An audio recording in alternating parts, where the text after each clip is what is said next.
ቀርቶልሽ እንግዲህ ምን ይደረጋሽ ጊዜ እንደዚህ ነው ሄደን እዚህ ላይ ደርሰናል አንዳንዴ እስቲ በኔ ቦታ ሆነ አስበው እኔም እኮ ምንም ማድረግ አልችልም ቆይ ያንን ቤት በስምሽ ላዙሮ ቢዝነስ ምን ልክፈትልሽ አዎ ይኸውልሽ እሱን ቤት ማርታ በጣም ትወደዋለች በጭራሽ ይሄን ላደርግልሽ አልችልም የምትፈልጊ ከሆነ ኮንዶሚኒየም ቤት ልግዛልሽ እሱን ቤት ነው የምፈልገው እንግዲህ ይኸውልሽ ማርታ ፊት ለፊት ትቆሚና እዛ ትኖሩበት የነበረውን ቤት ሲሲዲ ያለውን ቤት ስለምፈልገው ስጡኝ በይና አይን አውጥተሽ ጠይቂያለሽ እሷ ፈቃደኛ የምትሆንልሽ ከሆነ ያኔ በስምሽ አዞርልሻለሁ ይሄማ እንዴት ሊሆን ይችላል ሻውጭ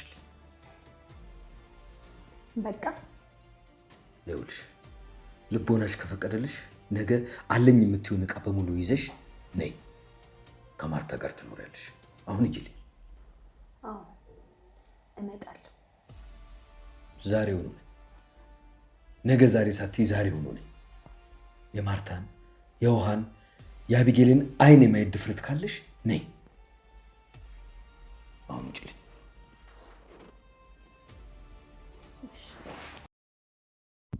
ሰላም እንዴት ናችሁ በያላችሁ በሰላማችሁ በዝት ይበልልኝ የዳጣና የናታን አድናቂዎች እንዴት ናችሁ ለዛ እንግዲህ ገዜን ጭርጭር ድብን ያረጋች ነው አንድ በሏት አንድ በሉልኝ ይችለዛ ምንም አልተቻለችም ይችለዛ ያለች በየት በኩል ሰላም አለ ይላል ገዜ አንተ ራሱ ማለት ነው ምን ሆነሃል ገዜ ግን ምን አንጨረጨረ ያጣለማ ተሰርቦ ይሄዳል እንዴት እንደሚሳደብ እኮ አቤት ወንዶች ግን በቃ እናንተ የምትፈልጉት ነገር ሁሉ እንዲሆንላችሁ ነው የምትፈልጉታ ለማንኛውም ገዜ ሴት ልጅ ማክበር አለበት ለዛን ከተናገርክ ሴቶች ሰላማዊ ሰልፍ ነው የምንወጣበት ሰላም እንግዲህ አይኗን ፍጥጥ ጥርሷን ግጥጥ አድርጋ መታ አቶ ደረጀን ቤቱን መርጣ አስቡት እንግዲህ መርጣ በዛ ላይ ደግሞ ማርቲ የምትወደውን ነገር ሰላምዬ ባሏን ተጋርተሽ ባሏን ተወዳለች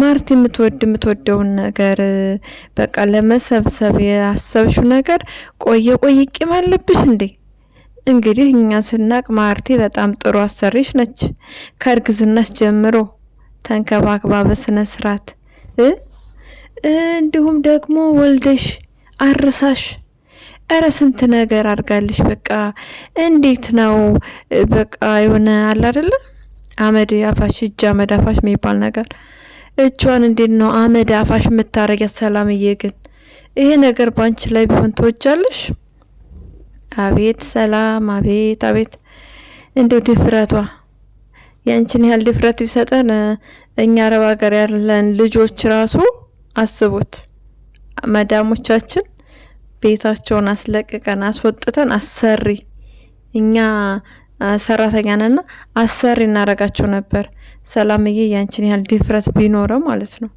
እስኪ ድፍረት እንማር ቅመሞች ምን ትላላችሁ ይሄንን ድፍረት እኛ ለምንድነው ኢትዮጵያ ያሉ ሰራተኞች ደፋር ናቸው ከሰው ባል እንግዲህ አስቡ ካለቃ ከሰው ባል አርግዘው ከዛ ደግሞ ቤቱ መዳም የምትወደውን ቤት አስቡ እረ ሰላምዬ ግፍ ነው ታይ ሌሎቻችሁ እንግዲህ ለምን ሰላም እውነት አላት ምናምን ትላላችሁ ኦኬ ሰላም እውነት ሊኖራት ይችላል ግን ደግሞ ይሄን ያህል ርቀት መሄድ የለባትም ያስባችሁታል ቤት ንብረት ምናምን እንደዛ ነው የሚያሳስባት አሁን ቤት ቢኖራት በህይወቷ ውስጥ ትዳር ከሌላት ልጆቿን ያመጣችበት መንገድ ተታስበው ምናምን ደግሞ በቃ ኋላ ምን እንደሚሰማት እንኳን ራሱ አታውቅም የሰው ልጅ ትዳር ይዞ መኖር ይፈልጋል ሰላም ግን የፈለገችው ከጋሽ ደረጀ ጋሽ እያለች አንገቷን ድፍት አርጋ አንገት ደፊ አገር አጥፊ እንደሚባለው ቀለስለስ እያለች ጋሽ እያለች ይባስ ብላ ስራዋን ሰርታ ሲበቃ ደግሞ አንተ ለዘላለም እኛ ጋር ትኖራለህ ምናምን ተይ ሰላምዬ ቀድሞ ማን እንደሚሞት የሚያውቅ የለም አቶ ደረጀ በአንድ ቀን ስተት የዘላለም ጸጸት አዝሎ እንግዲህ በጣም እየተሰቃየ ነው የኖረው። የሰውን ስቃይ የሰውን ቁስል ማብዛት ጥሩ አይደለም። አንቺ አሁን ልጆች ነው የምትፈልጊው፣ ልጆች አሉሽ፣ ዳጣም ተገይታልሻለች። ስለዚህ በዚህ ልክ ሰውን ለመጉዳት ሰውን በቃ አላስፈላጊ የሆነ ቦታ ላይ እንዲገኝ ማድረግ ተገቢ አይደለም። ማርቲን በጣም ነው የበደልሻት። እንዴት አይነት ቃል እንደሚያጽናናት አናቅም። ማርቲ እንግዲህ ጋሽ ደረጀ አልመጣም ነበረ፣ ለምን ቤት መጥቶ አላደረም ብላ ናታንን ተቆጥተዋለች። አስቡ፣ በህመም ላይ ሆና ራሱ ለባሏ ታስባለች። ባሏ ቤቷ ትዳሯን ምን ያህል እንደምትወድ ክብሯን ምን ያህል እንደምትወድ ታውቂያለሽ። ሰላም ብዙ አመት አብረሽ ኖረሻል። 20 አመት ማለት ቀላል አይደለም። ስለዚህ እንደዚህ አይነት በቀልዱላ ለማድረስ ልቦና ካለሽ በቀል ለምን አልነገርሻትም? ከደረጀ ልጅ እንደወለድሽ ደረጀ እንደደፈራት እሷ ዱባይ ለትምህርት ሄዳ በነበረበት ሰዓት ለዛውም ጠጥቶ ማለት ነው፣ ሳይጠጣ እንኳን አይደለም ጠጥቶ ራሱን በማወቅና ባለማወቅ መካከል ላይ ሆኖ ነው አይደለ? ለምን እውነቱን አልነገርሻት ታዲያ? አንዳንድ ጊዜ እኮ እውነት መናገር ሰላም አለው። የሆነ ለበቀል ዱላ ከማሰብ በዛ ደግሞ አብረው ሲኖሩ በቃ አጋጣሚዎችን እየተጠቀመች ማርቲ በማትኖር ሰዓት ብትኖር ራሱ ከጋሽ ደረጀ ጋር አብረው መተኛት ምናምን እሱን ነገር በሰውነቷ ለማማለል ትሞክር ነበረ። አረ በጣም አስቸጋሪ ነው። እንደዛ ሁሉ ትፈልግ ነበር። ነገር ግን እሱ እየተቆጣ ምን እያለ እንድትኖር አድርጓታል። እዛ ቤት ያልወጣችው እንደሚታወቀው ከወጣው በኋላ አላቃትም ብለው ይክደኛል ብላ ነው። ለዛ ነው 20 አመት ሙሉ የተቀመጠችው። ስለዚህ ሰላምዬ አሁንም ቢሆን ወጣት ነሽ፣ አንተኛ ጋር ትኖራለህ፣ አንተኛ ጋር ትኖር። በቃ ደረጀ እኮ አይፈልግም። ደረጀ እንደው ለልጅ ክብርና ፍቅር ስላለው ነው እንጂ አሁን የወለድሽውን ልጅ እኮ አይፈልግም። በቃ እውነታው ይሄ ነው። ምናልባት ቢነግርሽ ትጎዳለሽ ብሎ ለልቦናሽ ለህሊናሽ በቃ እየተጠነቀቀልሽ ነው እንጂ እኮ በጭራሽ አይፈልግም። እሱ በሰከረበት በሚገርም ሁኔታ እንግዲህ እትዬ ይቅርታ ለዛሬ ነው አልጋሽ ምናምን ብለሽ ጭራሽ ማርቲን መስለሽ ታኛሽ። በጣም ያሳፍራል። ይሄ የእውነት በጣም ነው የሚያሳፍረው። እንደዚህ አይነት ድርጊት ማድረግ አልነበረብሽም። ክብር የሚባል ነገር አለ። አንቺ ክብር አትፈልጊም። የሰውን ክብር ያፈረሰ ሰው ደግሞ ክብር ሊኖረው አይችልም በጭራሽ ማለት ነው። ማርቲ በክብሯ እንደማትደራደር ቤቷን ባሏን ምን ያህል እንደምትወድ ታውቂያለሽ። እንደ ጎረቤት ምን ይላታል ብለሽ ቢያንስ እንደ ለሷ ብታስቢላት ብትጠነቀቂላት መልካም ነበር። ይሄ ማድረግ አልቻልሽም። ይሄ ማድረግ ሳቺ አሁን ጭራሽ ትዬ የምትወደውን ቤት አስቢው። ያን ፈልጋለሁ በስሜ። በነገራችን ላይ ቤት ምናምን ምንም ጥቅም የለውም። መጠለያ ሊሆነን ይችላል፣ አዎ አስፈላጊ ነው። ነገር ግን ደግሞ በቤታችን ውስጥ ሰላም ከሌለ፣ ፍቅር ከሌለ፣ እምነት በቃ ህይወት ከሌለን የኔ የምንለው ሰው ከሌለ በቃ ምንም ነው። አሁን ሰላም ቤት ቢሰጣት ባዶነት ነው የሚሰማት። በቃ እንደነገርኳችሁ ነው። ልጆቹን ያመጣችበት መንገድ ምናምን የሰው ትዳር እንዳፈረሰች፣ ሰውን እንደጎዳች፣ ትዳሩ መፍረሱ ብቻ አይደለም። እስኪ የማርቲን ስቃይ ተመልከቱት። የማርቲን ስቃይ እስኪ ህይወት ምግብ አትበላ፣ ውሃ አትጠጣ። ውሃ የሚያው ውሃ ነች። አልቅሰሽ ምግብ አብያ ብሏን ነበር አባቷ። ነገር ግን ሞከረች። አልቅሰሽ አቢ ብሎኛል አባ እያለች ውሃ አምጪልኝ ስትላት በሚያሳዝን መልኩ አይ ውሃ እኮ ስጫት አላለኝም ማለች። እንግዲህ ማርቲም እኔ ነኝ ውሃ ደግሞ ማዘሽ፣ እኔ ነኝ ውሃ ያዘዝኩሽ አምጪልኝ ብላ አምታላት ነበረ። ነገር ግን አልበላችም፣ አልጠጣችም። ማርቲ በጣም ነው በቃ አንጀት የምትበላ የሆነ ታሳዝናለች። እንግዲህ አብዛኞቻችሁ ሰላም ጥፋተኛ አይደለችም፣ ሰላም አቃላት፣ ሰላም የትውደቅ ምናምን እያላችሁ ነው። ዞሮ መጀመሪያው የደረሰባት በደል ከባድ ነው።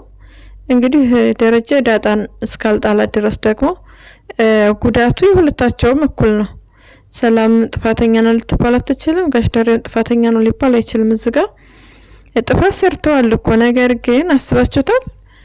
በቃ ለበቀል ዱላ ከመዘርጋቷ እንደነገርኳችሁ መናገር ትችል ነበረ። ልጅ እንደዚህ ጠፍታብኛለች ብላ በጊዜ ብታፈላልግ ራሱ ማግኘት ትችል ነበረ።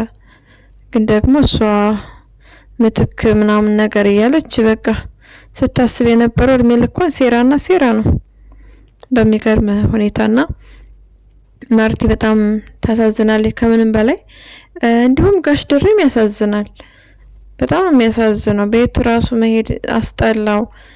ልጆቹም ማየት ምናምን በቃ በጣም ነው የሚያሳዝነው። ይሄ እንግዲህ የሰላም ስራ ነው። እድሜ ለሰላምና ሜዲ እሳት አቀጣጥላ ሄደች። በእርግጥ ሜዲ ባትናገርም ሰላም ወደዛ ቤት ልትመጣ ክላስ እያዘጋጀችላት ነበር ማርቴ። ስለዚህ እያደገ ሲመጣ እንግዲህ መልኩ አቶ ደረጀን መስሎ ቁጭ ይል ነበረ። በዛ ሰዓት እንግዲህ ማርቲ ወዳም ጠልታም ተገዳም ምንም ይሁን ዲኤንኤ ማድረጓ የማይቀር ነገር ነበረ። እንዲሁም ኤቢም ዝም አትልም። ምክንያቱም አስቡት፣ ተናገሪ ልጅን አባት አልናገርም ግግም ናሳ ዲኤንኤ ያስመረምራለሁ አይ ነግርሻለሁ ምን ተዋተብ። ሲጀመር በማርቲ ፊት የመቆም አቅምና ሞራል የላትም ሰላም። እንግዲህ ለደረጀ ሄዳ ምንድነው ያለችው? እትዬ እኮ ፊቴ ማየት አልቻለችም፣ ፊቴ ማየት አልፈለገችም። ድሮስ ልታይሽ ትፈልጊያለሽ እንዴ ሰላምዬ? እንግዲህ አስቢ፣ አሁን ገና ጥርጣሬ ነው፣ አላረጋገጠችም፣ ህመም ላይ ነች። ደግሞ ነገ ውጤቱን ስታቅ በጣም ከባድ ነው፣ በጣም ከባድ ነው። ራሷ አቅም አጥሯት አለ፣ ራሷ ደካክማለች። ግን ደግሞ ሰላምዬ ይሄ ያንቺ ውጤት ነው። ይሄ ቤት ቢደፈርስ፣ ይሄ ቤት የሆነ ነገር ቢሆን በቃ አንቺ ጸጸቱን አትችይም ሰላም። የሆነት ጋሽ ደሬ የሆነ ነገር ቢሆን ማርቲ ጸጸቱን አትችይው ምናምን እያሏት ነው። ማርቲ ምንም ጥፋት የለባትም። እሷ ለራሷ የተጎዳች፣ እሷ ለራሷ የታመመች ሰው ነች። ለራሷ ራሱ መሆን አቅቷታል በዚህ ሰዓት። አስባችሁታል? ስለዚህ እድሜ ለሰላም በቃ ይብላኝላት። ደረጀ ቢሆንም እንግዲህ የሰላም ሴራ ነው። ቢያንስ የዳጣ ልጅነት ብቻ ቢኖር ምንም ማለት አይደለም። እስኪ ድሮ የተፈጠረ ነገር ነው። ዳጣን ትወዳታለች ማርቲ። ብቻ በቃ የሆነ ስበብ ተሰጥቶ እንድትቀበል ጫና ይደረግ ነበር ማርቲ ላይ። ግን ደግሞ እንደሌሎች ሁለት ክደት ለሰው ከምታምናቸው ሰዎች። በዛ ላይ ደግሞ የሚገርመው ኤቢ ያገባለሁ ብላ ቀለበት ለማሰር እያሰበች ባለችበት ጊዜ ነው። እንደ አጋጣሚ ሆኖ ደግሞ ቃዲስ የሚባል ሰውዬ አጭበርባሪና አስመሳይ ነው። ምጥን ምንም ደስ አላላትም። እንግዲህ ለገዜ እየነገረችው እያለ ለገዜ እንደነገርሽ ለማንም እንዳትናገሪ ዋያ ላይ ያስፈራራት ነው። ኧረ እባክህ አቶ ቃዲስ የምርህን ነው እንዴ? በጣም ነው ተስፈራራት የምትፈልገው። ዞሮ አርጁን ያጣራ ስለ ቃዲስ በእርግጠኛነት። አርጁን በርትተህና ጠንክረህ ስለ ቃዲስ እንግዲህ መረጃ በማስረጃ እያደረግ ማጣራት አለብህ። ማስረጃና መረጃ ከሌለ ኤቢ አታምንም። ያው ቢኖር ራሱ ቅንብብር ነው ይሄ ሴራ ነው ምናምን ብላ ልታስብ ትችላለች። ዞሮ አንተ አሳማኝ በሆነ መልኩ አጣርተህ ኤቢን ከዚህ ሰውዬ እንድትታደጋ ስንል እኛ ጥሪያችን እናቀርባለን። አርጁን እና ደግሞ የህንዲ ባህል ታው እያለች ነው ኤቢ የምትልህ እቺ ክርሽና ምናምን እሷን ተው ነው። እሷን መቶ ደግሞ አያቅትህም። ኤቢ ስለምታፈቅራት ለኤቢ ስትል አንተ መቀየር መለወጥ አለብህ። አርጁን ኤቢ አድርግ ያለችውን ነገር ሁሉ ነው የሚያደርገው። ቃዲስ ደግሞ ቀለበት አይመቸኝም ምናምን ስትለው አንቺን ደስ እንዳለሽ እያለ የማስመሰሉን ስራ እንግዲህ ተክኖበታል። በጣም ነው የተካነበት። ደግሞ እኮ አያፍርም። ዳይመንድ ምናምን እያለ ጭራሽ አይገዛም ይሰራል እያለ አቤት ኤቢዬ እንደው አደራ በጣም ተጠንቃቂ። እስካሁን እንግዲህ 2ቲም 3ቲም እየሰረዛችሁት ነው የቀለበቱ ጉዳይ።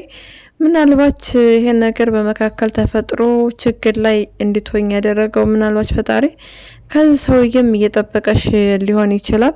ይህን ሰውዬ በምንም ተአምር ማግኘት የለብሽም። ከጋብቻሽ በፊት አብረሽ መገኘት የሌለብሽ ቦታ ላይ እሱ ጋር እንዳትገኝ። ራስሽን ጠብቂ፣ እንብላ እንጠጣ ካለሽ ከዛ ደግሞ እንተኛ ይልሻል በእርግጠኛነት። ስለዚህ ክብርሽን ማጣት የለብሽም እና ደግሞ ከናታን ጋር ሰው ማወዳደር ይቅርብሽ። ናታን ላንቺ አስቦ ነው። ትወጂዋለሽ ወይ ልታገቢ ነው ወይ የምር እያለ የሚጠይቅሽ እንጂ እሱ አንቺ ቆመሽ እንድትቀሪ የሚል እቅድ የለውም። እንደ ወንድም በጣም ነው የሚያስብልሽ። መልካም ነገር ሁሉ እንዲገጥምሽ በጣም ነው የሚመኝልሽ። ስለዚህ የናታንንም ንግግር ከቅናት ከክፋት አንጻር ባትወስጁ መልካም ነው። በተረፈ ገዜ አይዞህ አባቴ አትናደድ። ለዛ የረፍት ልትወጣ ነው። ያው ከአቻ ጋር በቃ ተዝናንታ ፏፈሽ ብላ ትመለሳለች። አክስት እንዳለቻት እንግዲህ ያው ነግሮታል። አቻ ነግሮታል። እንዲሁም ለዛም ነግረዋለች። ለዛዬ እንዴት ነው ገዜ እንድናደድ ብለሽ የምትናገሪው ንግግር ጥሩ አይደለም። ምናልባት ሊናገርብሽ ይችላል። አሰሪዎች ወንድ ልታገኝ ነው እንጂ አክስት የላትም አክስቷ ታማ አይደለም ብሎ ሊያቃጥርብሽ ይችላል። ተጠንቀቂ። ጥሩ አይደለም ለሱ ማውራትሽ ማናደድሽ። እሱን ጥሩ ነገር እንዳለ ሆኖ ግን ደግሞ በቃ ያው ገዜ ይወዳታል። ከአቻ ይልቅስ ገዜ ነው የሚወዳት። አቻ ገዜ ለመበቀል ነው ምናምን የብዙዎቻቸው አስተያየት ነው። ምንም ጥርጥር የለውም። ሸጋዬ ዋህ እያለ እኮ በቃ ልቧን ወሰደ። ይሄ አቻ የሚባለው ጎፈሬ አቻ በሚባል ጎፈሬ ስነ ስርዓት ይዞ መኖር አለበት። ለዛን ለገዜ ይተው። ገዜ ልጅ ካለው ልጁን ይቀበል፣ ልጁን ያሳድግ።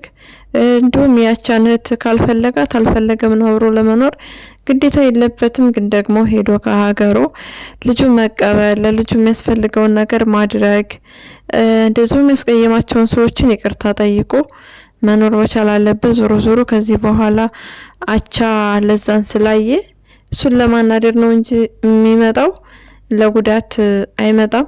ገዜም እንደ በፊቱ ማንቦቅቦቅ ትቷል፣ አይፈራውም። እንግዲህ የአንድ ሀገር ልጆች ነን ደም ከምንፋሰስ ምናምን እየተባሉ ብቻ ተግባብተዋል። ጥሩ ነው። እሱ ልክ እንደተመቸው እንደዛ አድርጎ ነው የሚያስበው። ገዜ ደግሞ በጣም በሚያሳዝን ሁኔታ የእውነት አሳዝኖኛል። እኔ ሰው በር ላይ ተቀምጬ ምን ይደላኛል ምናምን ብሏል። እውነት ነው። የሰው ቤት የሰው ነው፣ አይመችም። ያው መጀመሪያ አጎቴ ምናምን ሲለው እንግዲህ አቻ እኔ ማላቀው ዘመድ ያገኘ እንደ ብሎ አምኖት ነበረ። ለዛም መናደድ ጀመረ። እኔ እህቴ እያለቀሰች እዛ እንዴት ነው እሱ እዚህ የሞቀ ቤት ውስጥ የሚኖረው እያለ ነበር። እንግዲህ ሌሊት ሁሉ ሳይተኛ ነው የሚጠብቀው ገዜ። በጣም ያሳዝናል። እንደ ሀሳብ ግን እትዬ ማርታና ጋሽ ደሬ እንዴት ነው ካሜራ የማታደርጉት እናንተ? ቆይ ሀብታም አይደላችሁ እንዴ? ታዲያ ሀብታም መሆን ለመቼ ነው? መቼም ቆጣሪው አቃተ ምናምን አትሉም። ስለዚህ በቃ ካሜራ አድርጉ። ገዜና ለዛ ይጋቡና ይውጡ ከሰው ቤት። ምን ይመስላችኋል? ጥበቃም ከፈለጉ ቢያንስ ካሜራው እንዳለ ሆኖ በቃ ገዜ አትክልቶቹን ይንከባከብ። ማን መጣ ማን ሄደ የሚለውን ለማየት ደግሞ ምንም ችግር የለውም። ሌባ ከመጣ ካሜራችሁ ከፈት አድርጋችሁ ታያላችሁ። ስለዚህ ገዜ እንቅልፉን አጥቶ ሲጠብቅ ማደር የለበትም። ለአትክልት መኮትኮት መከርከም ምናምን ውሃ ለማጠጣት ለሱ ካለ በቂ ነው። እንግዲህ ካሜራ ይደረግለት። ፍትህ ለገዜ ፍትህ። እንቅልፉን መተኛት አለበት። እንቅልፉን ይተኛ።